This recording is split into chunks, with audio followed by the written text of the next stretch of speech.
Today's story is called The Hand.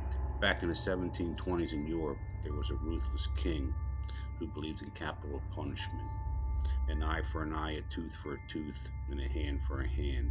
Meaning that if you poke somebody's eye out, you got your eye poked out. If you knocked somebody's tooth out, your tooth got knocked out. But if you stole something, your hand got cut off. This went on for many years. So one day in 1723, there was a theft at the local merchant store, and the store owner witnessed a young man stealing an apple. When the young man tried to exit the store, the owner called him and told him to pay for it or put it back. The young man said to him, "I'm sorry, I'm very hungry. I haven't eaten in 2 days." The store's owner said, "It's wrong to steal. You should have told me, and I would have given you the apple." So the owner of the store gave the young man the apple. It turns out that one of the king's helpers was in the store and saw what happened. So the young man tried to leave the store, and he was stopped by the king's helper and was taken to the king for his crime.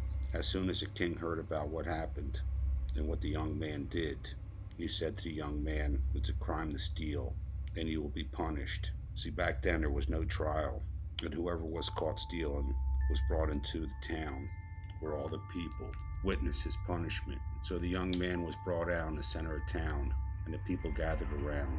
The king said to everyone, "This man got caught stealing an apple, and now his hand will be cut off."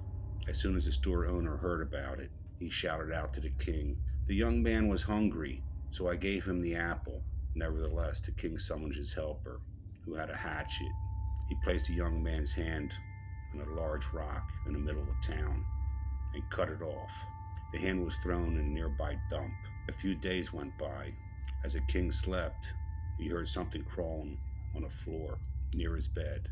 He quickly got up and looked, but didn't see anything. He thought it was a mouse and went back to sleep. The next morning, the king woke up to see a blood trail all around his bed. Now the king was furious. He thought somebody was playing a joke on him, and whoever it was going to be punished in the morning. The king didn't make it to the morning. He was found dead in his bed with a young man's hand clenching to his neck.